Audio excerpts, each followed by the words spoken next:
Family Matters first aired on ABC 1989, before moving to CBS on its last season, which ended in 1998. With 215 episodes throughout the 9-season run, Family Matters became the second longest-running sitcom with an all-African-American cast. The Jeffersons, who held that title for decades, was then passed by the Tyler Perry comedy series, House of Pain, which ran for 12 seasons. Halfway through the first season of the sitcom, Jaleel White, who portrayed the character Steve Urkel, who was meant to be a one-time character, was then introduced to the Winslows. White's character was well received by the audience and one of the most watched episodes throughout the whole show, which then forced directors to write him in the cast.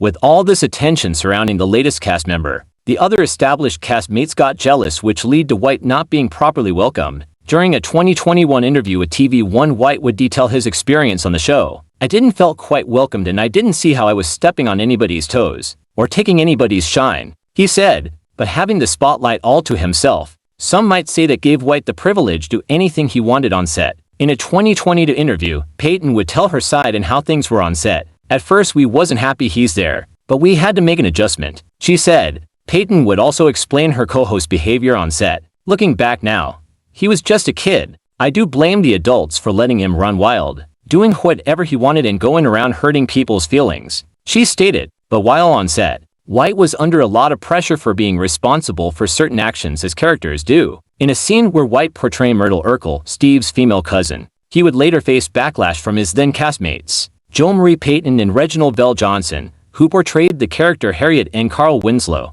was not very fond of black men in dresses. They then confronted White, claiming that wearing a dress is a disgrace to the race. At the time, not thinking much of his doing, White later broke down on set after that episode. White, who felt targeted by his co-host, later showed his true feelings on set. In a season 9 episode where White portrayed his gangster cousin OGD, which stood for Original Gangster Dog, he would got into a heated conflict with his then co-host, Joe Marie Payton. Payton told Entertainment Tonight, "It was a scene I wasn't agreeing with, and he got so mad he started kicking and screaming. Then he tried to fight me," she said during the interview. That episode ended up being Payton's last time on set after quitting halfway through the final season. With the resentment of Urkel being the focal point of the sitcom, was Joe Marie Payton jealous of her co-star? And with Jaleel being the man in the spotlight at the time, did he took advantage of his show's success on set? For more videos, like, share, and subscribe.